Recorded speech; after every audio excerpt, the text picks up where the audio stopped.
Volgens de Centrale Bank van Curaçao en Sint Maarten zullen de maatregelen die zijn genomen om de coronacrisis te bestrijden leiden tot een aanzienlijke krimp van de economieën van Curaçao en Sint Maarten.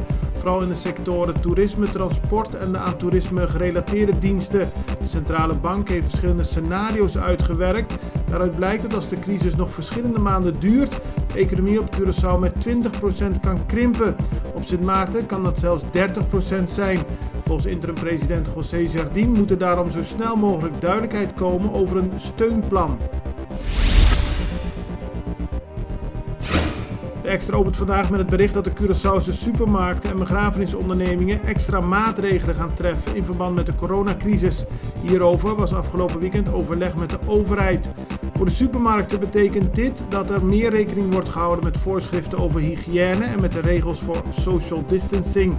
Zo moeten bij de ingang hand sanitizer en wipes aanwezig zijn en moeten winkelwagentjes dagelijks schoon worden gemaakt.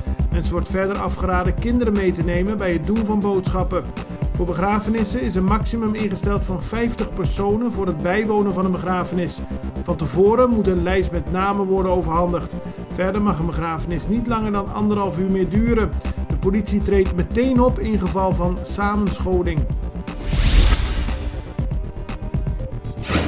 Op Curaçao is een 4e persoon positief getest. Dat maakte epidemioloog Izzy Gestenbloed gisteren bekend. Het gaat om een Curaçaose man die op het eiland woont, maar begin deze maand in Nederland is geweest. Daar is hij in contact geweest met iemand die later positief is getest. De man is in quarantaine. Volgens Gestenbloed is de uitbraak van corona op Curaçao nog steeds onder controle. Hij riep wel iedereen op om zich aan de door de overheid afgekondigde maatregelen te houden. De politie moest afgelopen weekend verschillende keren optreden toen mensen in groepen bij elkaar kwamen, onder meer in bars.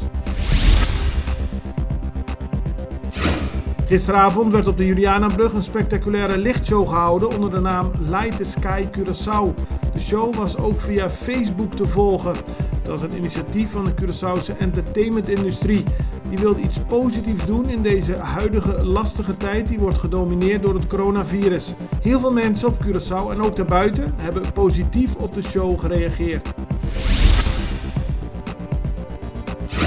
Met Extra Journaal blijft u in het Nederlands op de hoogte van de laatste ontwikkelingen op Curaçao. Duidelijk, objectief en actueel.